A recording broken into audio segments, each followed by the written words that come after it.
Hello, everyone, and welcome to the real world, real scenarios story, which my friends have advised to record and even write for others to read and hopefully like the experiences what we had uh, in this particular hiking journey. So the story starts as that after finishing my university education, I joined an organization which had a hiking club, and because of my immense interest in sports and kind of recreational extracurricular kind of get together with quality groups, I joined that organization's hiking club as well. So in that hiking club, there are, we as group members came to know that there are two kind of category of hikers.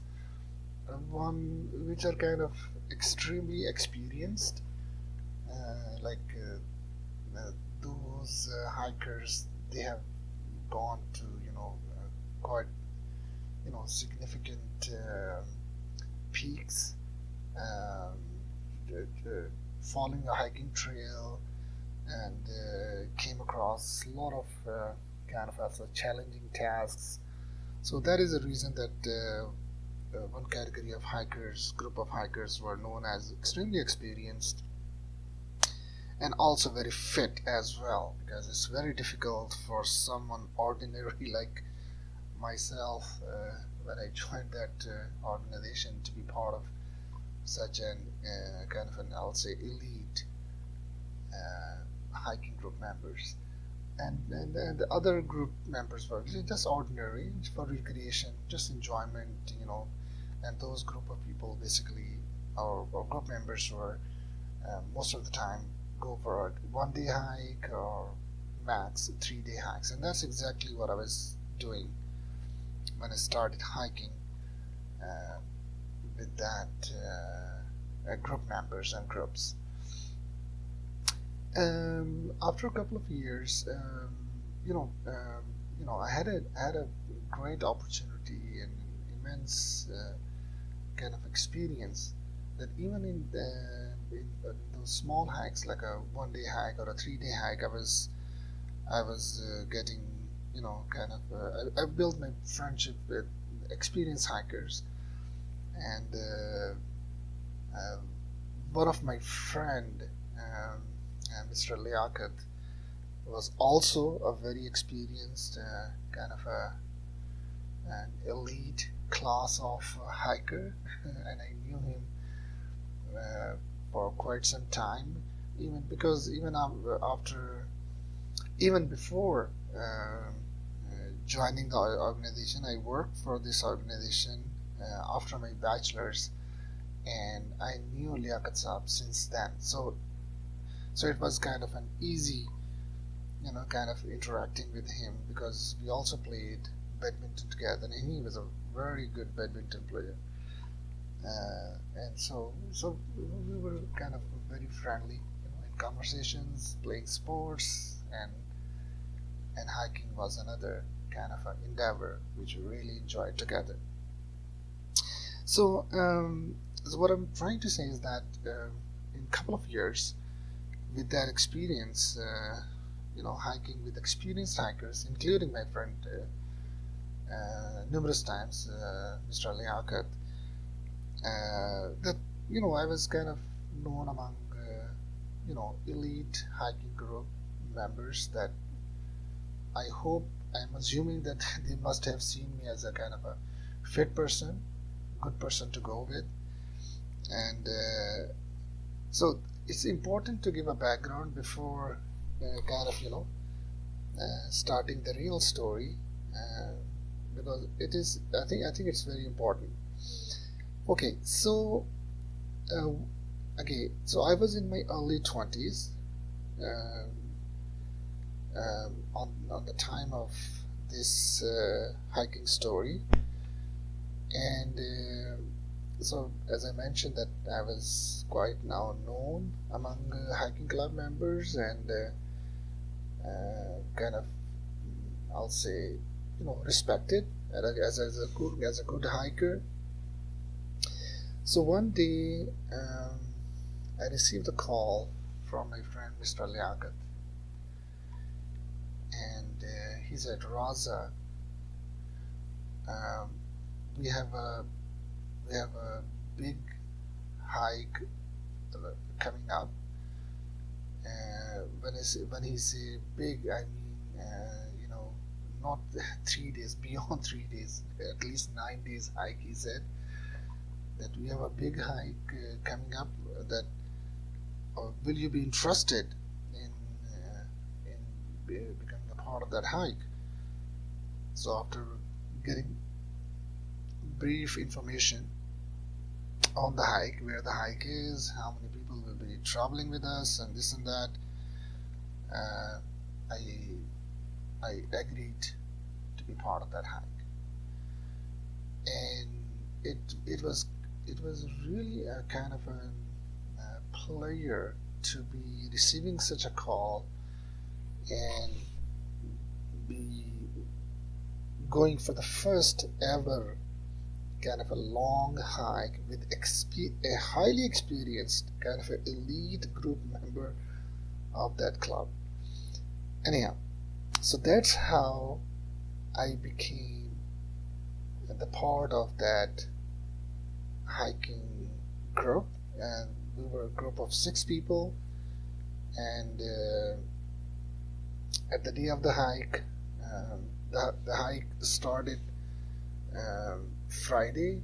I'll say, the journey for the hike starts for us getting together at a bus stop in Rawalpindi, and with our gearboxes, everything taken from the hiking club, getting together at the bus stop and taking a journey. It was quite a long journey on the bus, roughly around 8-9 hours, and we got off the bus, and then we took another small kind of a carry van, or like a small vehicle enough to carry all 6 of us to the last village we can travel by a vehicle. So over there, so basically we started the hike on Friday, kind of I'll say late afternoon, and the next day, Saturday, kind of early morning, we reached Dasu. Dasu is the place, one of the main places in the northern part of Pakistan. And from Dasu, we got off to the bus, and once we got off, we crossed the river, and using the bridge. And after crossing the river, we took that small kind of a carry van, which took us from that river location to, as I said, the last village we can travel by a vehicle. And that journey on that small vehicle wasn't lasted for more than half an hour or so. Okay, so when we got off that small vehicle, we decided to take a breakfast. We took the breakfast. It was very delicious. All 6 of us really enjoyed it. And Raja Sahab was our leader of the hike, and I met him for the first time ever in the hiking club, and I was for the first time hiking with him. He was he had a very strong build, 6 foot plus as a height, and I think what I was told that he also served military before joining this organization. So anyhow, Raja Sahab said, okay, guys, now that's the start point of our hike, um, and right nearby that hotel where we took the breakfast, um, there was a small stream, uh, kind of which we have to cross using uh, what uh, what kind of a dolly. It's we cannot, because even though the stream was kind of a small, it was quite wide and also deep. So that's why the local uh, villagers and local locals have had that, or kind of already set up to use the dolly to travel from one end of the stream and go to the other side. So that dolly was not that big to fit all 6 of us.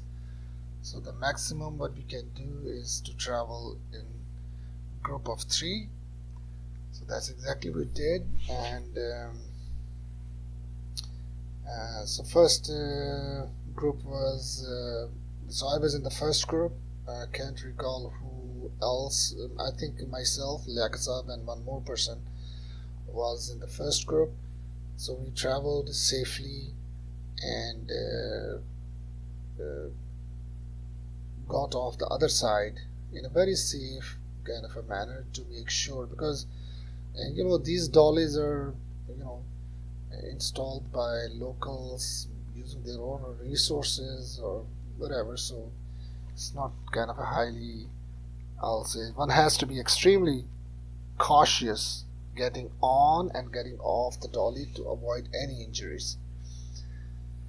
Okay, so we the first group got off safely. That's good. Now the second group, they started. So we returned the dolly to the other end for the second group to hop on and reach us. That's exactly what they did. So when they reach us, we told the arriving group to be very careful. Do not hurry over getting off the dolly. But I think one of the members wasn't paying attention, so accidentally he put his hand on the rope of the dolly while getting off. And as you know that when getting on and off the dolly, there are kind of vibrations and there are movements of the wheels and everything. So very unfortunately, since he put his hand on the steel rope where the wheels are, and as he was getting off, one of the wheel basically got on top of his fingers, and he was kind of but luckily immediately the wheel came off, but it basically, the weight of the dolly rolled over his fingers or on his hand. So we immediately kind of held the dolly at one place so that it doesn't move anymore, had all the members get off, but one of the hiking members was in kind of an extreme pain because of that accident. So we quickly gave him the first aid using our first aid kit, and we stayed there for at least half an hour and discussing the situation that and one of the point of discussion is to cancel the hike and return.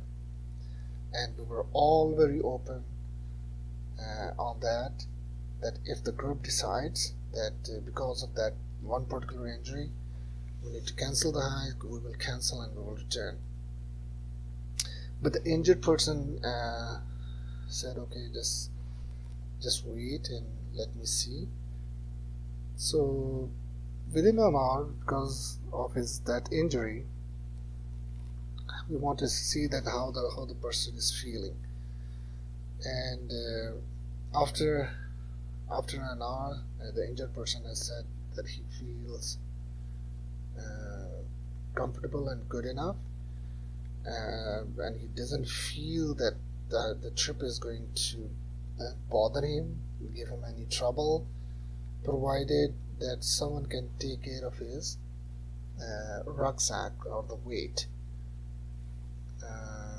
Then again, the senior member of the hiking group, like Raja Sahab and Liaka Sahab, they discussed and consulted with others. We don't have any issue in taking care of his weight, and then as a group we decided, okay, that we will continue the hike, and the weight will be distributed among Raja Sahab, myself and Liaquat Sahab. So that's exactly what we did. We took care of his weight, and we asked the other two members who were basically, because the other three individuals, excluding myself, Raja Sahab and Liaquat Sahab, they were friends, very close friends, and they were working in the same department, so they were very close. So we as a team requested the other two members to really look and take care of the injured person during the hike, and they agreed that they will. And recently, speaking to Liaksab and recalling the memories, and he did mention that we also took the injured person to one of the doctors nearby. I cannot recall that memory, but that is the case. So that's exactly, as a team we do. We provided the injured person with the best resources available to us at that particular spot. But the final, as I mentioned, the decision was okay, we will carry on with the hike, and that's exactly what we did. And the injured person was just had to take care of himself and along with his friends, and we have taken care of his weight and basically enjoy the trip. So we started the hike, and I think normally on an average we walked for about 8 to 10 hours a day, and then we we set up the campsite or tent site for overnight stay, and normal kind of activities like friendly chit chats, laughing, cooking, for the dinner, lunch. These are the normal activities which we do during a conventional normal hike. No special event, no special thing to share in this particular reality story. So on the 4th day of the hike, there is a very important event which has happened, and I want to share that. So we reached a village, and Raja Sahab, the leader of the hike, asked you that let's stay outside the village, because and even though because we wanted to rest and we wanted to take lunch, so he said, okay, let's be outside the village. We were roughly around maybe 500 meters away from the village. We just sat there, rested, and took out our lunch. Raja Sahab went inside the village telling us that he will bring someone to see if our food we want to eat can be heated, cooked, kind of heated by the villagers, saving us the energy or fuel for the later. So Raja Sahib returned within half an hour or so with a uh, with a villager in his, I think, late 30s, and we gave him all the cans. The cans we already opened, and we requested the villager to heat it up in one kind of a container and bring it to us, because all the cans were of same kind of a food category. So he simply have to, and the cans were open, he simply have to put the cans inside one of the big jars or whatever containers, stainless steel or whatever he has, and heat it up and just bring it to us. So he said okay, he will do that. So he went away for the task given, and we basically started preparing ourselves for the lunch. He returned, I think it took him roughly half an hour, so he returned, and as he was returning, that's why I'm sharing this incident. As he was returning, we saw him from a distance, because we have a clear line of sight.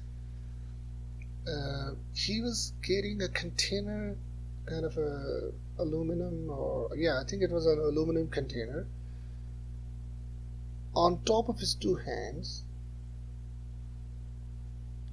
As we saw him, that he's coming with a container, aluminum container, on top of his two hands. We all started laughing that it appears like he just put the jars inside the container and he didn't heat it up. And so as he came close to us,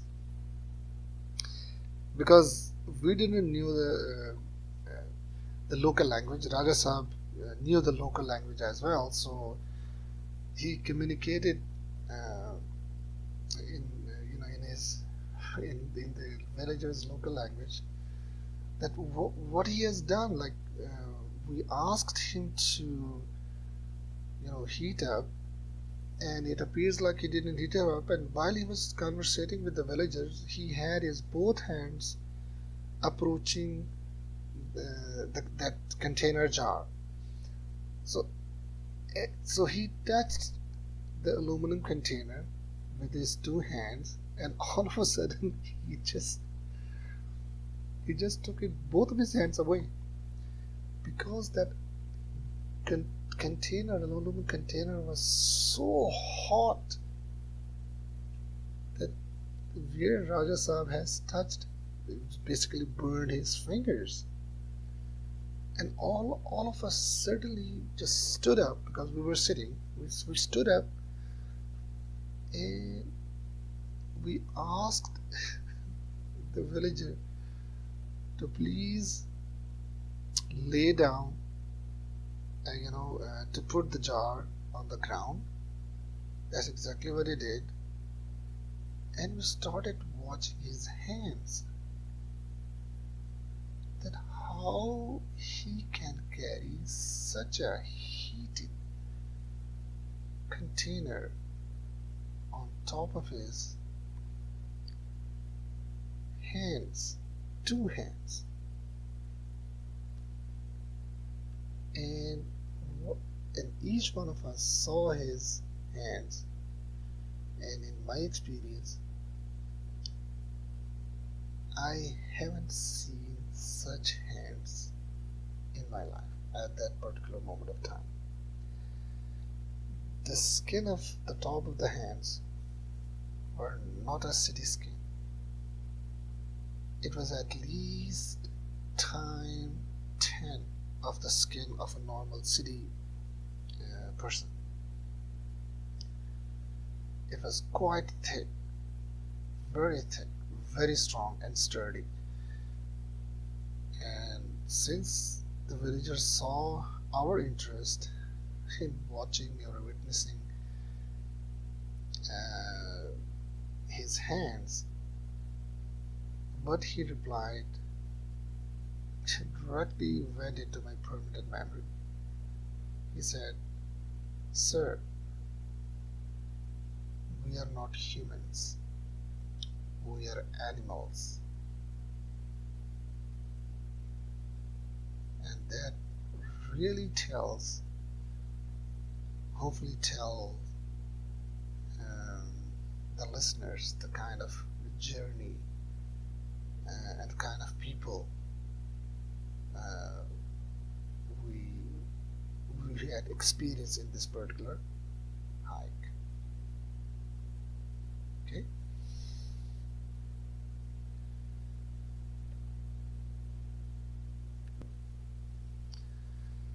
So after finishing lunch and cleaning, kind of the sitting area, we carried on um with our hike. And as we were crossing that village from where we got the service of getting our food heated up, we met some of the elders in the village. We had kind of greeted each other with respect, and they were senior people of the village, and they have asked Raja Sahab that about the plan, that where we are heading, and he shared the details. He showed him the map as well, and the villagers, after getting the details, advised that not to go on that particular uh, kind of a trail, because most of the people living or live on that track have already came down, because the winter season can start any day. That what was they were advising. And as we were listening to them, the sun was shining the brightest it can. There were no clouds on the sky, and so and we were only kind of a day or we were only a 2 day away from the plan, as we planned, and as the map was showing us um, from our destination. So Raja Sahab, very politely and very gently, replied to the elders that okay, we will be very careful, and to make sure that we will reach our planned destination. Canceling the hike and going back 4 days, kind of not a good option for all of us. So we said that we said to the villagers that thanks for the advice, and but we will carry on to the planned trail. So that's exactly what we did. We carried on. Uh, we had another kind of a steep hike on the trail, and on that particular trail, we saw the houses which village senior people were mentioning, and those were kind of mountain houses. Like, those were just, when I say mountain houses, those were rocks with one opening. So the people must have moved big rocks to make kind of a shelter, and they had woods, on top of that shelter. They were by no means on top of the rocks itself. No, so let's say if a rock has a cave, so they were living in that cave with woods on top.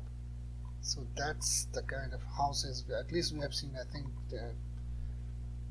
10 or 15 such houses on our way to that, crossing that particular also small community.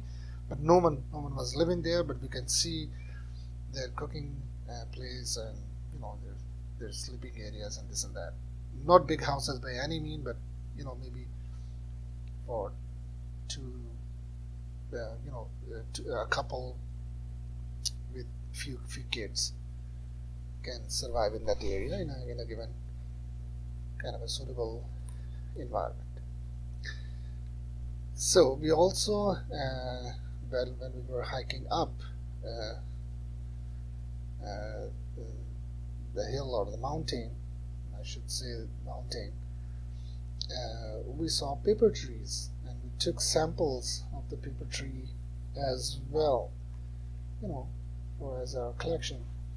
Yeah, so at the end of the upwards hike, and just before sunset, we reached a beautiful lake, kind of surrounded by mountains. So we set our, we selected our camping site. We put our tents. So because we were 6 men, so we had 2 tents. So whenever we were staying, we were placing 2 tents. We were one for myself, Raja Sahib and Liaka Sahib, and the other for the friends, 3 of them. They were staying on the other tent. So after placing or setting up a camping site, and we just wanted to kind of study the Raja Sahib wanted to study that plan for the next day, because we had 2 trails or the hiking ways we can go, and based on the map and based off the studies done by the senior members of the hike, we should be kind of reaching the destination within a day.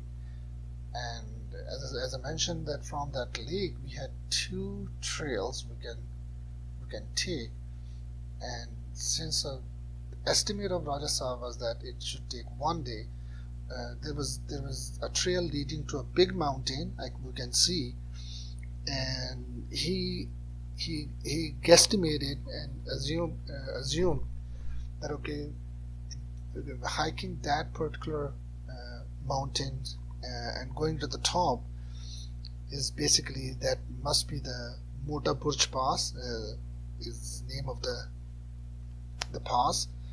And when we go on the top, we should be able to see the communities down there, and we just go down, and that will be the last day, and then we will take our kind of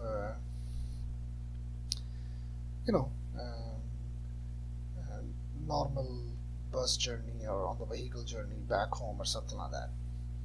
Okay, so the plan was done that we will go among the 2 available options. We will take the trail leading to climbing the mountain. When I say climbing, it by no means means mountaineering. No, it's climbing means on foot, whatever the trails we can find, and we will use that trail, or we will travel on top of the the rocks in a very safest possible hiking manner in order to go on top, because it wasn't that mountainous by any means.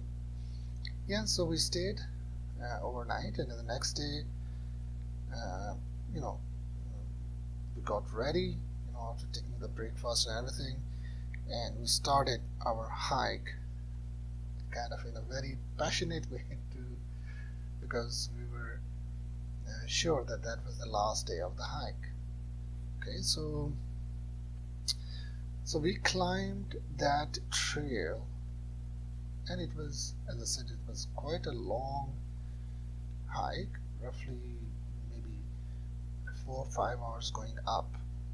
So we started early morning, and as we reached the top of that mountain, while assuming that we should see a big valley or something like that, or community or villages, when we reached on the top of the mountain, we saw another mountain, kind of at least 50% of the height which we already did. So it means whatever height we did, we saw another mountain half the size of that height right in front of us. And what we climbed the entire day was basically the landslide of that big mountain coming down as rocks. And that's exactly what we climbed the entire day. When Raja Sahab saw that, all of us including, we were really kind of, I shouldn't say, we were disappointed, let's put it this way, that what we assumed and what we were kind of thinking turned out to be totally opposite. Okay, so we took a brief rest on that place. We started discussing, and finally Raja Sahab said, it appears that we have lost our way. And since that was the fifth day of the hike, and we were all, we were already kind of,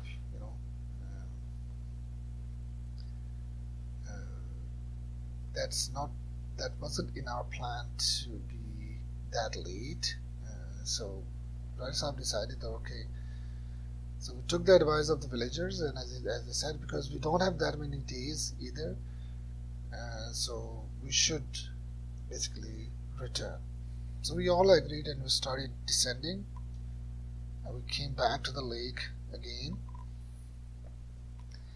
set up the campsite, rested overnight. Next morning, we took the breakfast. As hikers, if someone knows hiking, so for our daily needs, kind of going to the washroom and this and that. So after taking the breakfast, that's exactly what everyone did, and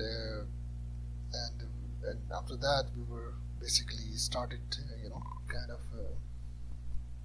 packing ourselves to head back from where we came. So as we were packing up and cleaning the site, Raja Sahab, who went for his washroom needs,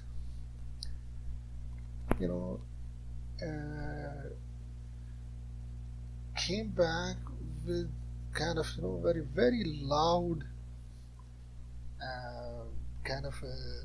he was saying very loudly that he found it. And people said, oh, we all started paying attention to him, that he found what? So we all get together near him. He said that he found the right trail. Okay, obviously question, how? He said that where he went for his washroom needs, he saw, kind of the remains of the daily, or the kind of poos of goats. So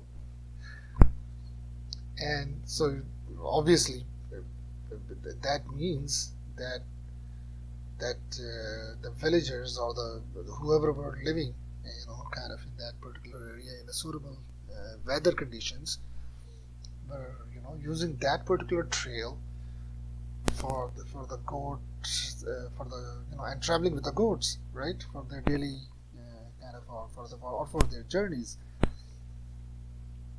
So he said that rather than going back 4 days, we were just 1 day away. So rightly that we have lost our way,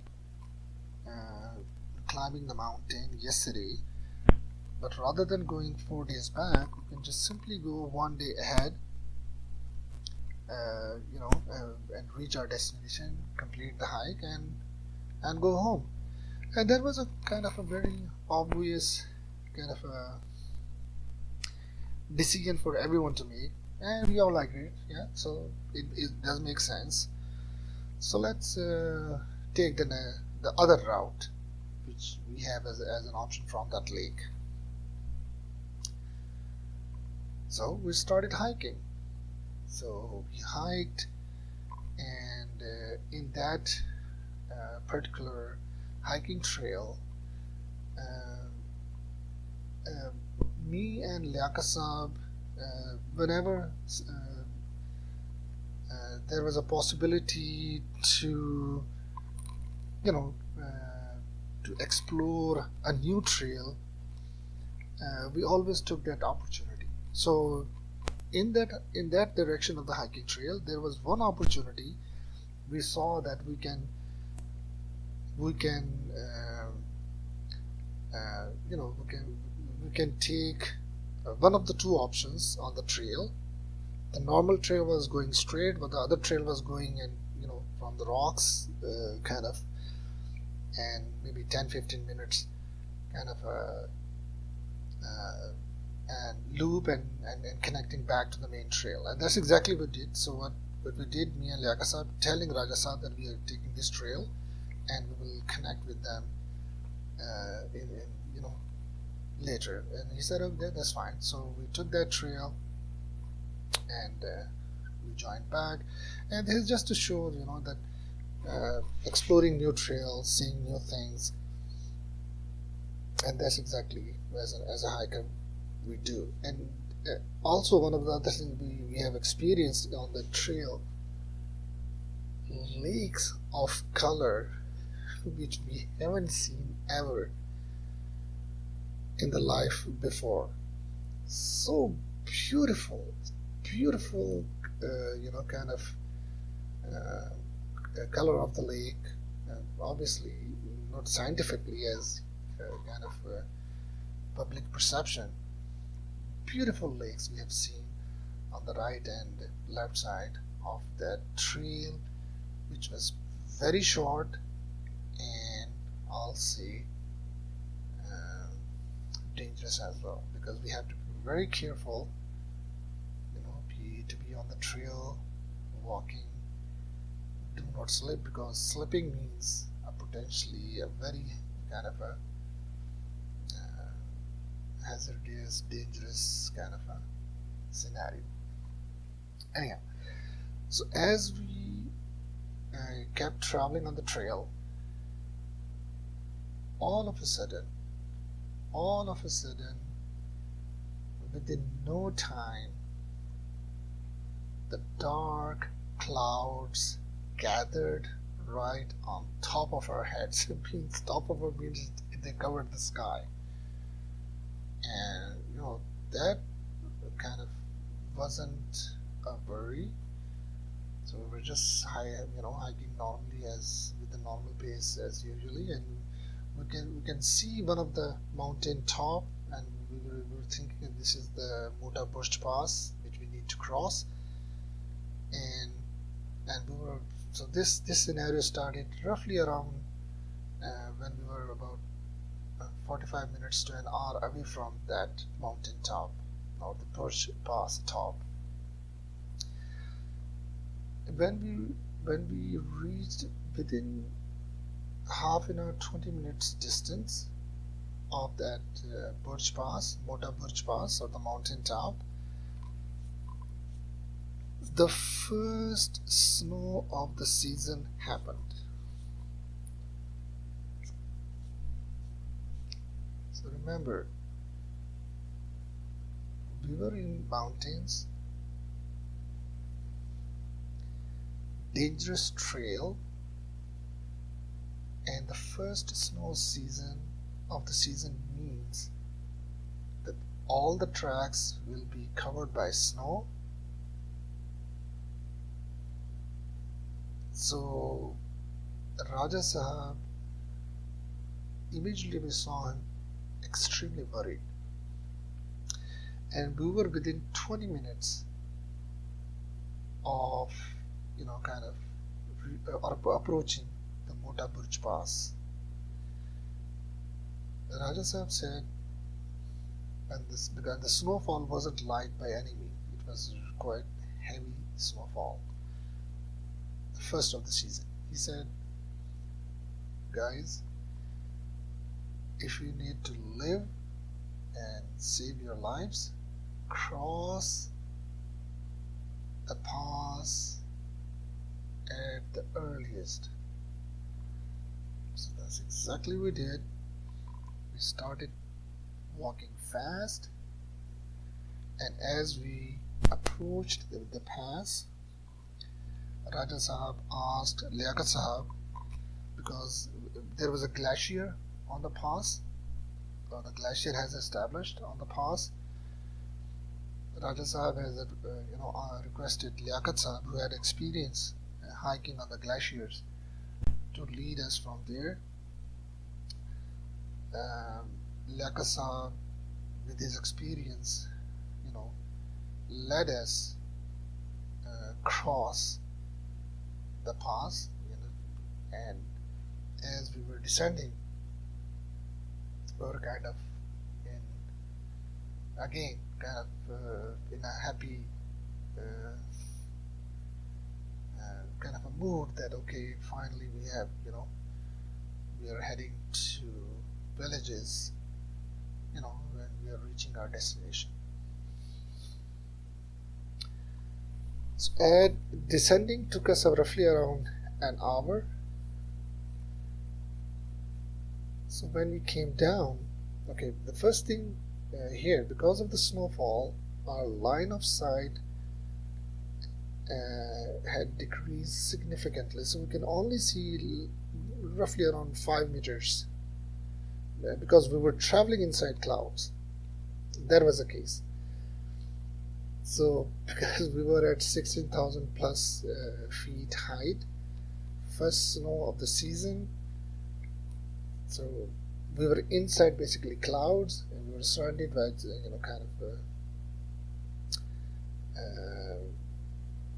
I'll say, but we see as fog, but those were all clouds with a line of sight of not more than 5 meters. So as we came down that Mota Burj Pass, assuming that we will land into the village, what we saw was the surprise. So we came to a big lake, huge lake, surrounded by mountains from all sides.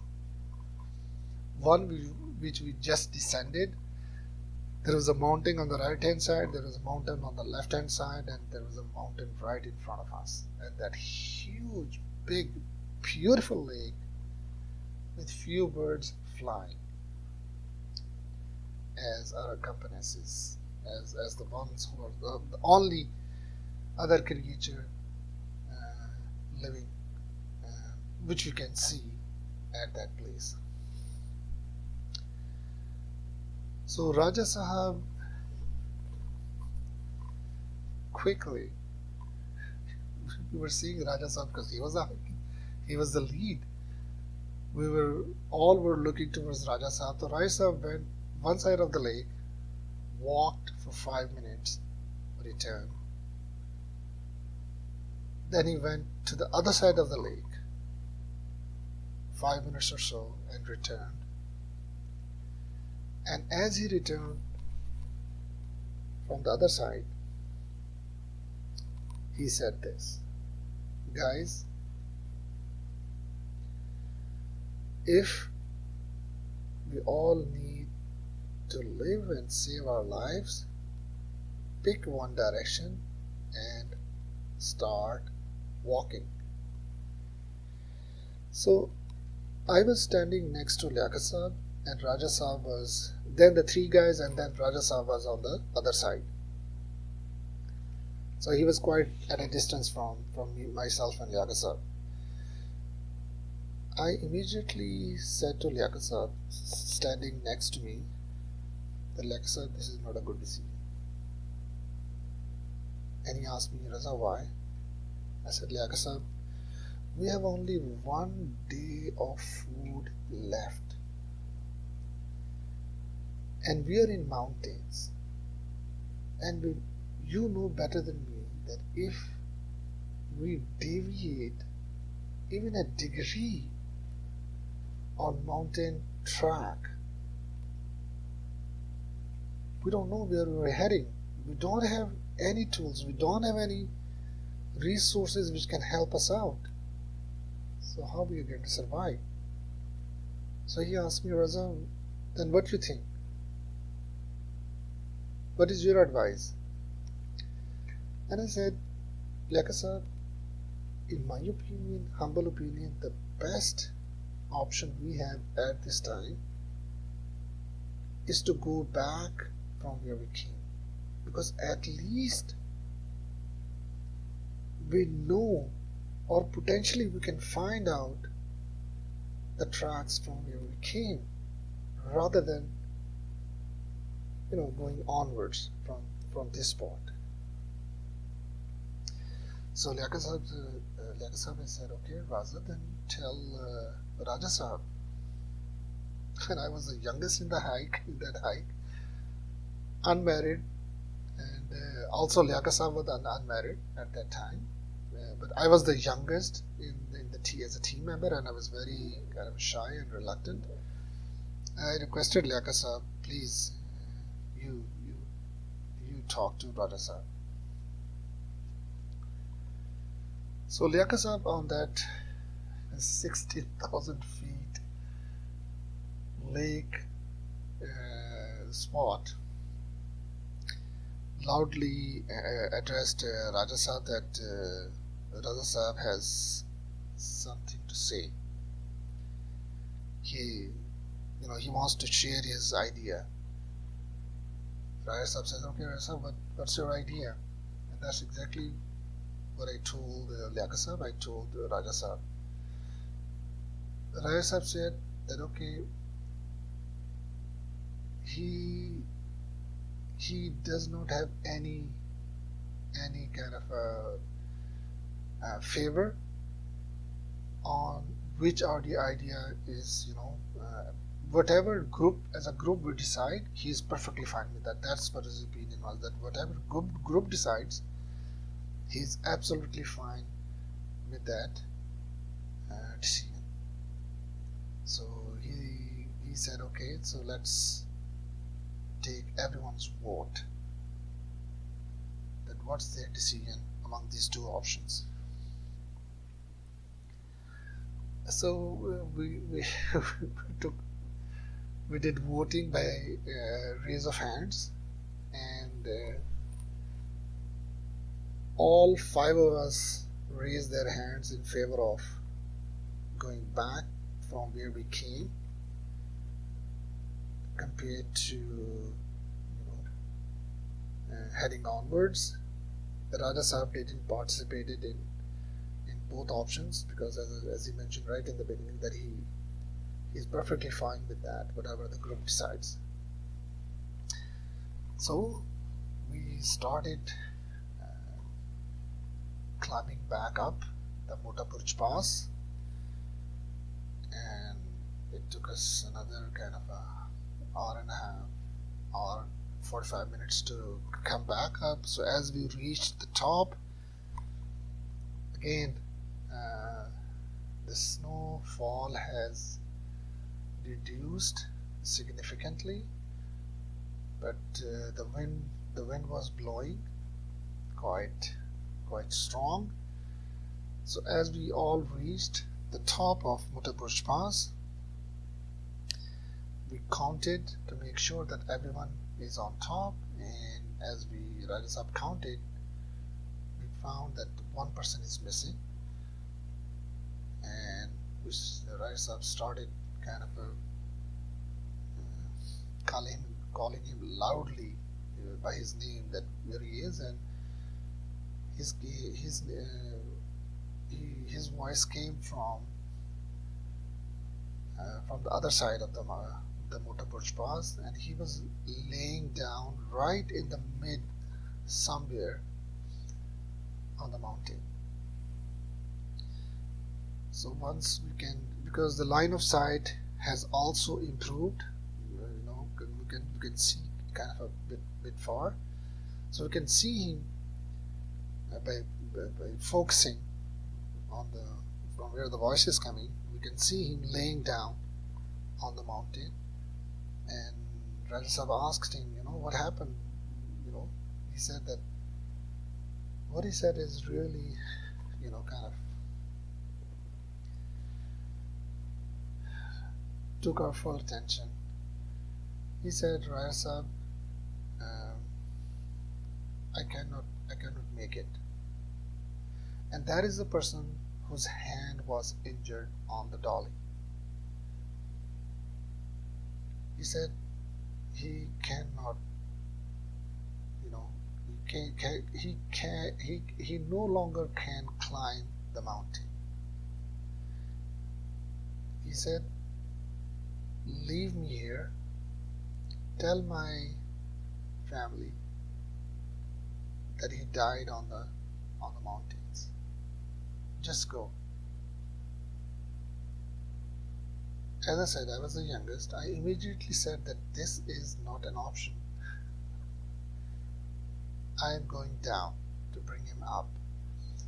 As I was trying to get my rucksack off, Raja Sahab said he was very strong. He was the height lead and 6 foot tall, big build, served army. He said, no, Raja Sahab, I will take care of him. So what he did, he took off his rucksack, he went down, telling him that he's coming. When he came back up,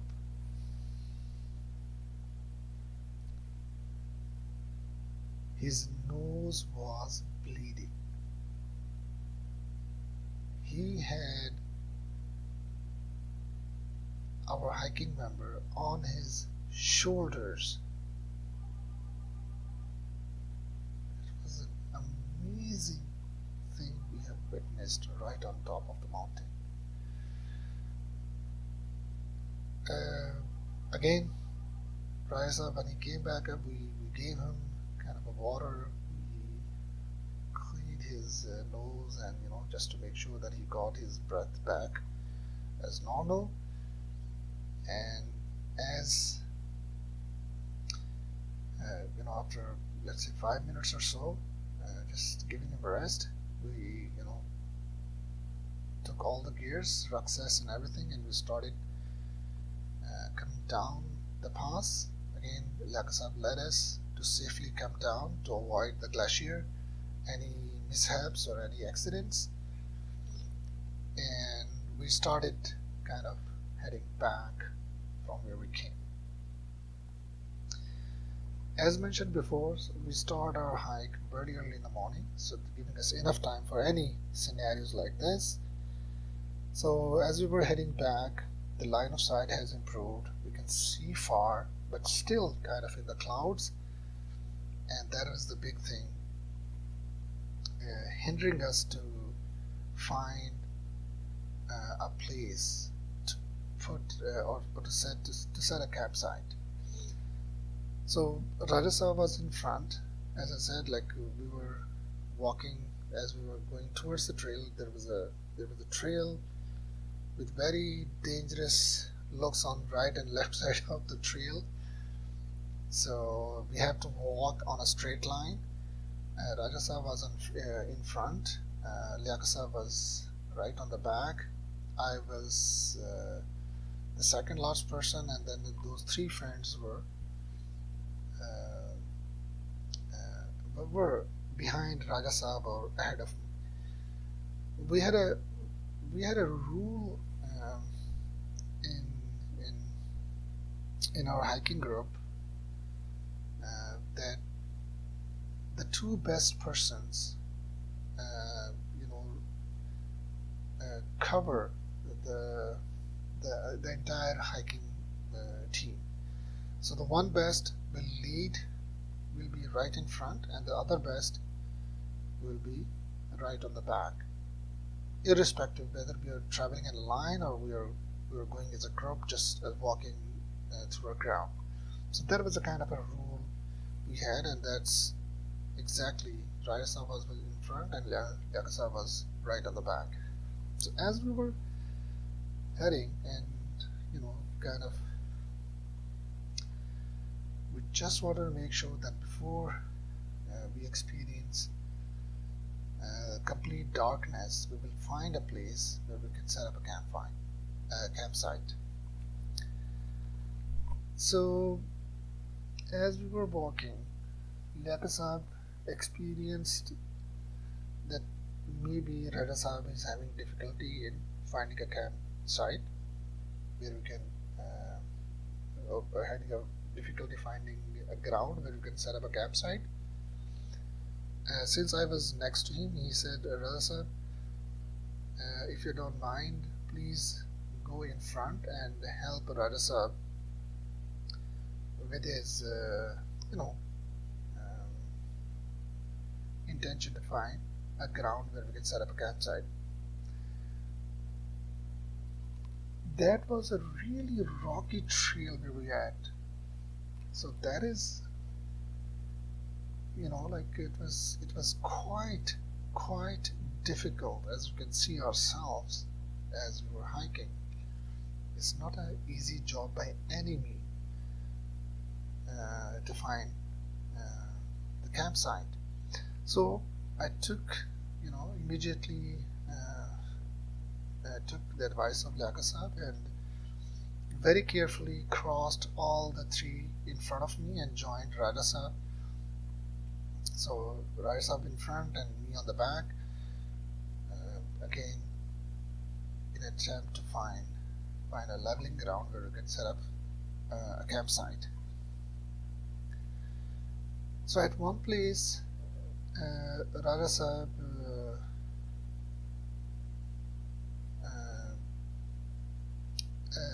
asked me, Raza, here's a ground I can see, but it's quite far.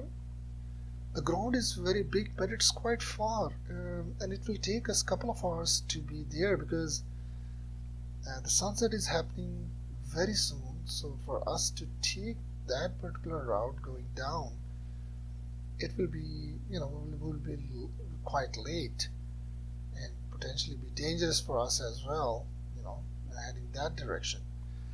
So as I approached Radasab and saw downwards where he was pointing, and as mentioned before, that we were traveling inside clouds, thin, but that in that particular time of the day, it was quite, thin layer of, you can say fog or clouds, whatever. But we were inside, cloud environment. So when he pointed his finger towards that ground, yes, obviously I can see the ground is looking as quite far and huge. But lucky for us, I had a similar experience, not to the ground, but with animals on another hike, which I did.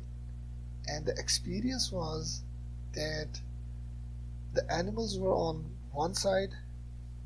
Let's say the animals were roughly around 500 meters away from us, and we were traveling through clouds on a mountain, and those animals, kind of goats, appeared like huge and far from us. And because those were a section of the cloud moving, so as that section of the cloud moved from us, so then we can see the animals just like as goats. So I had that experience in one of my previous hikes. So that's what I shared with Rajasab. I said, Rajasab, the ground which we are seeing is neither that big not that far. It's because that we have those clouds in between us. That's where we are seeing that far. So we discussed, and without going into the details of the physics, I did mention that it's because of the laws of physics, refraction, that we see something like that. So Rai Sahab asked the rest of the team, and everyone agreed. Okay, let's go for it. So we started descending, and within few minutes, not even 10 or 15 minutes, within few minutes, we were at that ground which was looking to us as huge and far. What we found was nothing more than where we can set only one tent, because the darkness had already kind of quickly came.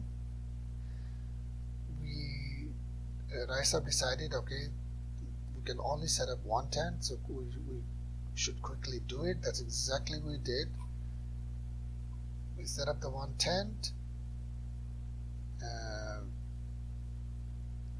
Took care of all of our weight safely. Went inside the tent, which was a 3 or 4 man. Normally it's called a 4-man tent. That the 4-man tent normally we only use for 3 persons, so that we have enough space for every person. But in that night, in that particular instant of time, we had that one tent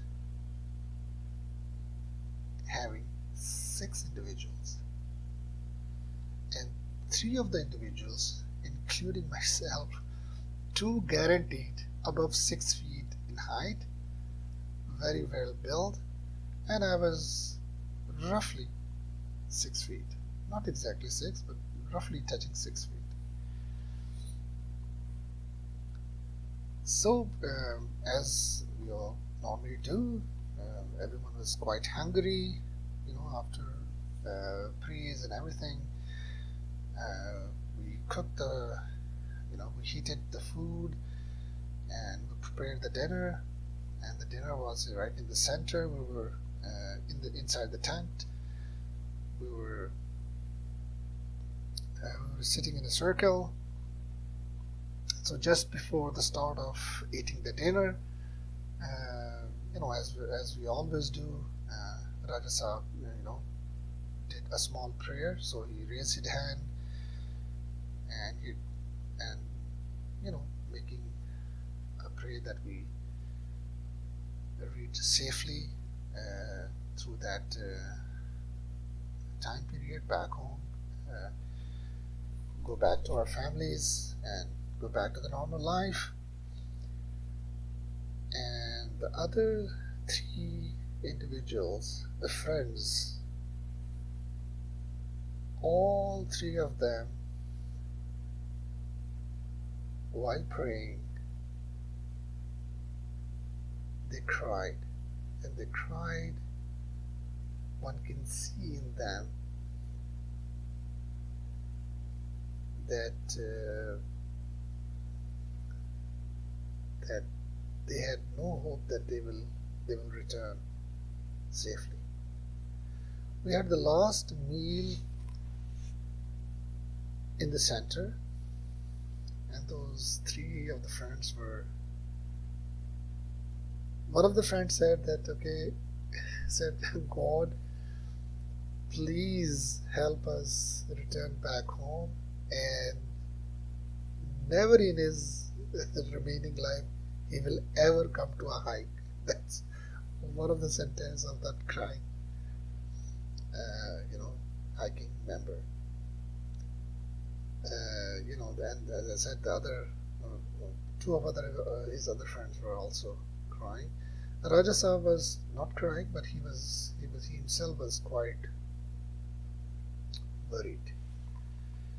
So that prayer lasted longer than expected, but the reason to share this instant in time is to show um, the realities a situation can put individuals in, and the real behaviors when an individual is found in a particular situation. So after the prayer, Raja Sahib said that he doesn't feel hungry and he just wants to rest. So he went inside his sleeping bag. The other three individuals said exactly the same. He said that they don't feel hunger or anything like this, and they are also sleeping as well. So all four of them went inside the sleeping bag to sleep for the night. So I watched Liaka Sahib, and Liaka Sahib was watching me as well. And I said to Liaka Sahib, we have no clue whether we will survive. But why to waste the last food? So Liaka Sahib said, good idea, Raza. So me and Liaka Sahib ate the last lunch we had in our custody. So we took not the lunch means the dinner. So we took the dinner, we cleaned up, and we also then went inside our sleeping bags and rested for the night. So the next morning, I woke up by hearing Liaka Sahib's loud voice calling my name, Raza.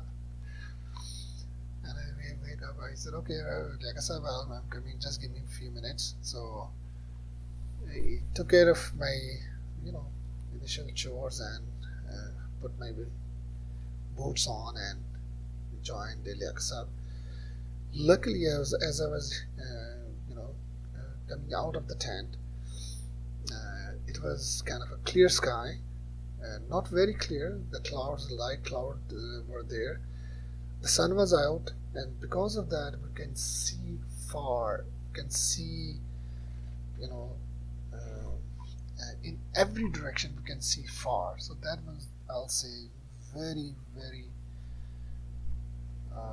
thanks to God that we came across that particular situation. So Liaka Sahib mentioned me, Raza, do you recall that when we were going upwards in the trail, me and yourself took that alternate route while Raja Sahib and the other three members went to that route? So based on that information, he pointed me that we came from that direction. So I quickly did a panoramic scan in front of me, and I also then saw the back where the tent was situated, and I immediately agreed with Liaka Sahib, saying that you are absolutely right. That's exactly what we did, because I can see that rock, the trail going behind the rock which we took, and so basically it's a quick sudden recall of the memory a day before, and I agree with Liaka Sahib that the trail from where we came is pointing in that direction. So after both of us agreed, so we just returned, packed up our campsite. But from the facial looks of all the other team members, I cannot comment on Raja Sahib because I wasn't,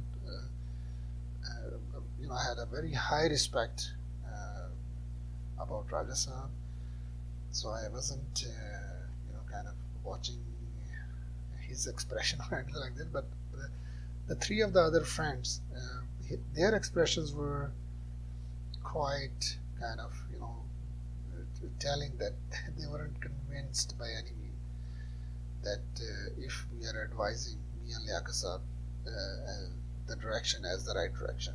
But anyhow, we packed and we headed in that direction.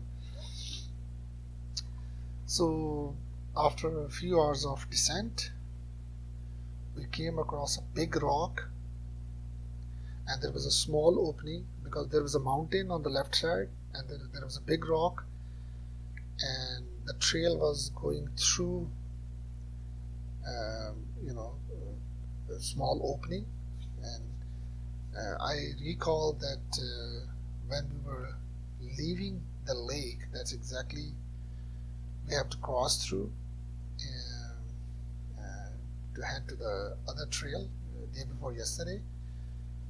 And I was very much convinced right from where we advised me and Liaqasab that we are heading in the right direction. So when I saw that, I was in front in that particular descent, and the rest were on the back. That this is that we are reaching the lakeside. So as I crossed, I saw the lake. So as I said, I was very much convinced that I will see the lake. But as others, those three friends behind me, followed by Raja Sahib and Liaqasab, as they entered and they saw the lake, they said, "Oh my goodness!" They said, "Hooray!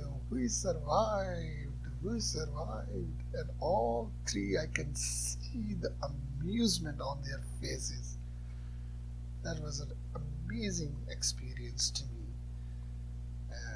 But anyhow, it was a great pleasure to me as well, seeing them happy, convinced, and motivated. So we all quickly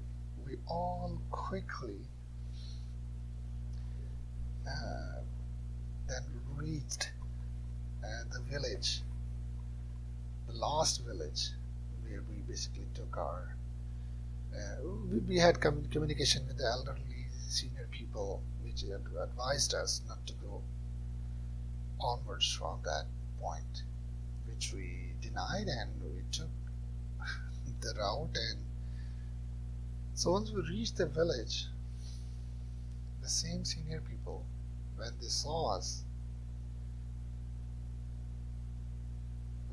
the first thing they said, "You didn't die? How you survived?" This is just to show the impact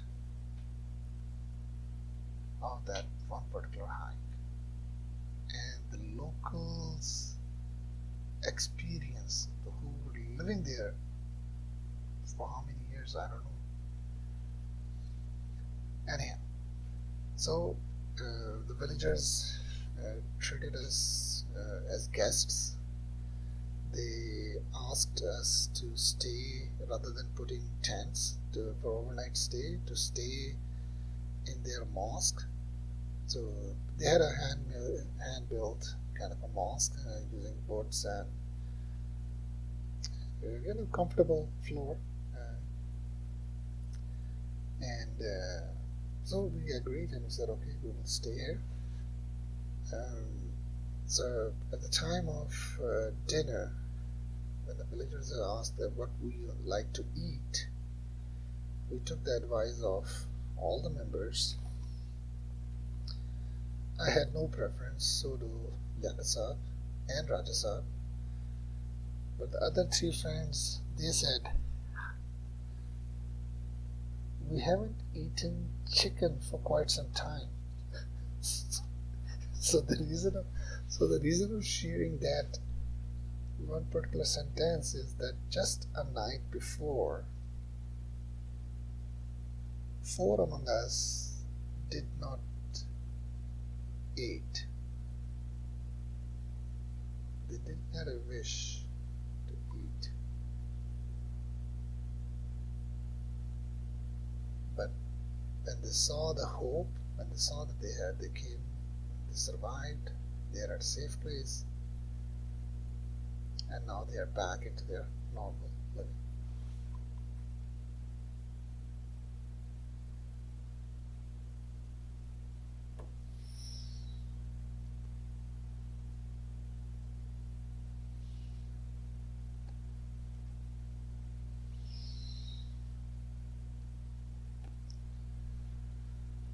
So from there onwards, nothing special to share. So it was planned to be an 8-9 days long hike. Ended up that we reached back home on the working day, Monday. Uh, we we came back to the same.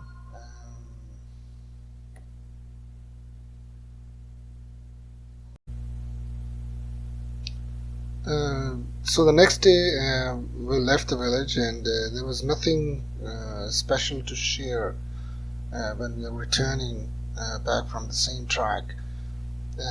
So we basically reached the bus stop and took the bus, traveled, and most of the time in the bus we were sleeping. We were extremely tired, all the hike members.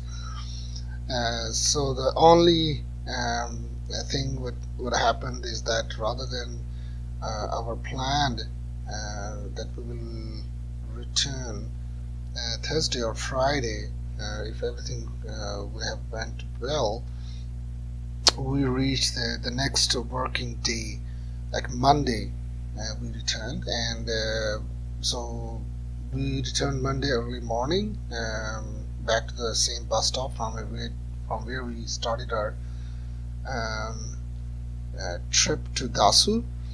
And as a team, we decided that we should go to the office, because if we didn't, then the weekend will also be counted as our vacation date. So all of us returned to the office.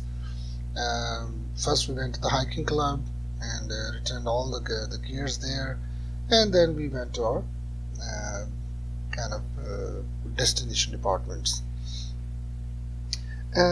So that's how basically our hike kind of ended.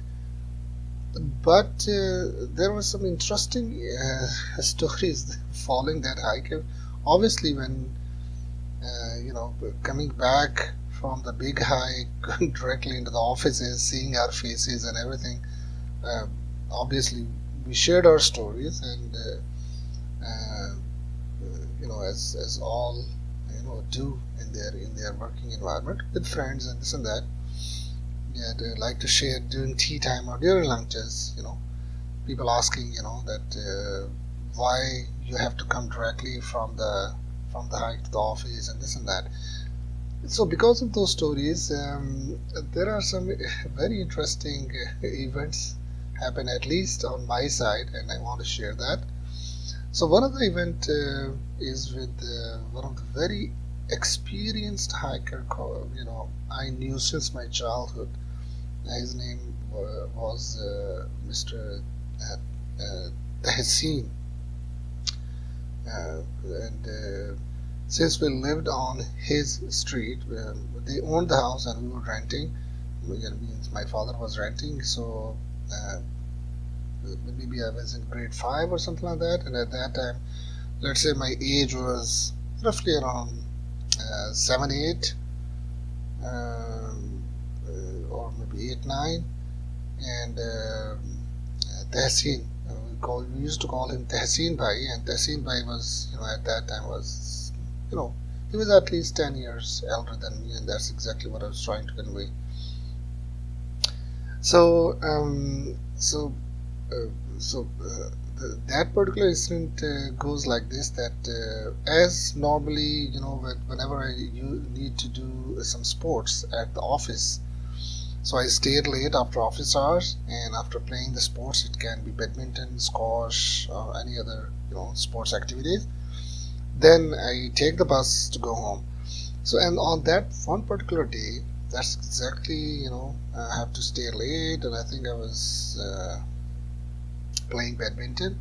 And after doing my sports activities, I I was waiting on the bus stop, and the bus came, and as I was riding, as I was hopping on the bus, uh, someone called me from the back of the bus saying, Raza. And when I saw it, that was Tehseen Bhai on the back, and he was with his hand asking me to come join him. Okay, so that's exactly what I did. I went back and sat next to him. Yeah, so we started with some friendly conversation, and so as conversation, kind of going on, and during those conversations, Tehseen Bhai said, "Okay, Raza, we have." He didn't say that I have. He said we have planned a hike. We are going for a hike. So, do you want to go? I said, okay, please tell me where you are going. He said, no, first you have to promise. Only then I will tell you that where you are going. I said, Tehseen Bhai, you know that very well that, like I have to see where we are going, how many days it will take. So everything comes into play before I, plan my vacation and this and that. But he was very kind of reluctant in sharing with the details. He said, no, Raza, first you have to commit, you have to promise that you will go, only then I will share the details. And I was very committed myself, because to me making a decision just on an arbitrary information, incomplete information, wasn't right. So anyhow, finally, Tehseen Bhai said, okay, Raza, the hike is to the same mountain pass which we recently did. Okay, so now he got my attention. So I said, okay, Tehseen Bhai, so how many people in the hike? And he said, you and me. I literally took my two hands, joined them together in front of Tehseen Bhai, and saying, Tehseen Bhai, I already had enough on that hike, so please do not consider me for the hike. I'm not interested. And we both laughed, but I think he smiled, not laughed, he smiled, but he was, to me, he was, when he was offering, he was that we should go for the hike, he was a very committed, ethical, strong, motivated, with high spirits. One cannot even think that he was just joking. No, he had a plan, and he wanted, because not myself, but he was a friend of many people in that hike, so someone must have shared the story with him, and he wanted to overcome the hurdles which we have faced in that particular hike. But anyhow, that's one of the incident I wanted to share, that to me it was quite funny. So the other incident after that, relating to the Mota Burj hike kind of story, is that after that hike, my friends wanted me to take a leading role in the hiking club, and I was denying, that I'm not, first of all, I don't have time, and secondly, I'm not, I'm too young to be part of the management. So these two things, was basically striking in order for me to deny. But they were very persistent. They were pushing me. No, Raza, whatever you say, we are going to put your name in the upcoming elections, and so just mentally be ready. And I was just denying, and I was hoping that they will just basically pick someone else for the position. they wanted me to be on. On the day of the hiking club elections, again, early in the morning, because the elections were just before the office closing hours, maybe 2 hours before. So I received a call during lunchtime from one of my friends saying, Raza, remember you have to show up. There is no returning because we have already submitted your name against one position. I said, okay. So that's exactly what I did. I showed up at the hiking club, a hall filled with all the members, and and I joined my group of friends. And even while there, I was asking, please ask someone else. But as I mentioned, they were very committed. No, rather, we want you to stand for that position. But anyhow, so when our position was announced, all the people, all the contestants for that position, went to the podium, including myself. And if I recall it right, there were roughly 7-8 people, um, you know, contending for that one hiking club management position. It's not important to share that what position was that, but anyhow, it's one of them, because whatever position is, it's all about serving the hiking club, nothing more than that. So we were on the podium. We were standing in front of the audience, the public, the voters, in a line, 7-8 people, and the chairman of the club briefly introduced all of us, and he told the club members again that now we will start the voting by the raise of hands, that every member contesting for that particular seat will come in front of the podium, and with the raise of hand, the chairman and his team will count the votes. So as he was going to announce that who should come in front, someone in the contestant requested the hiking club chair that he wanted to say something before the voting starts. So he agreed. Okay, so he said, okay, come in front. So he had come in front of the podium, and because the Mota Burj Pass hike it was quite some time, maybe 5-6 months after which we were having that particular voting kind of incident. So I only kind of remembered by face Liaka Saab, my friend, obviously, and Raja Saab, as a hike lead. But all the other, the three friends from one department, I was since I didn't met them after the hike ever, so their faces weren't that clear in my head. So I couldn't when I went to the podium, I couldn't recall who is contesting for that particular seat, except one individual, which I knew him very well, and he was my colleague in one of the departments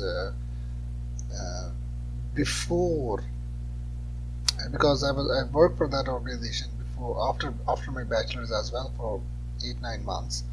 So I knew him since then. But all the other 5-6 members, I couldn't kind of recall that who by name or by faces. So the member whose request was granted by the chairman to come in front and say whatever he wanted to say, he came in front. What he said was total mind-boggling surprise to me. He said that if he would have knew that, like he was telling my name, that Raza is contesting for this election seat, he would never have even thought about contesting this election. And then he shared sorry for that. Then he shared few then he shared few events, incidences relating to the Mota Burj Pass. So he was among one of the other three team members on that pass. So he humbly revoked in favor of me. And guess what? Like after that, I think there was another one of his friend standing for that particular seat. He came in front of the podium, and that's exactly what he announced as well. So he revoked in my favor. Long story short, everyone except to myself and the other friend, I knew him after, when I worked for the organization after my bachelor's. Everyone revoked in my favor except so we only two left for as contestant for that one hiking club position. I was so humbled, again, the stories. I just want to complete the story not on the note that who won the election, because that's not the purpose of the story altogether. The purpose or the morale or the inspiration of the story is that Mota Burj Pass hike really touched individuals by their heart, to live in their heads forever in their life. And that is one incident I cannot forget, that how humbly I was kind of respected by my hiking team members and whoever listened to their stories, what we basically experienced during that hike. So yeah, so these are the two incidences I just wanted to share after the Mota Burj Park hikes. And what I can conclude the story on is that that one particular hike basically gave me the experience of reality, what a real person is.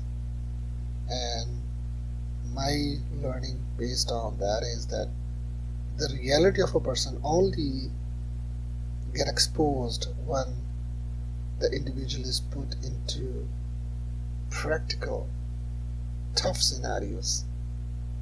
Only then you know the individual's inside. Because based on the decision, based on his or her expressions, those truthful insight you can see. Other than that, it's all kind of a conventional life, like in the city or in the urban areas, but very difficult to extract the reality in our daily lives. That's what I'm trying to get into. Okay, so thank you very much, and thanks for listening to this story. Hopefully you have enjoyed it. Thank you. Take care.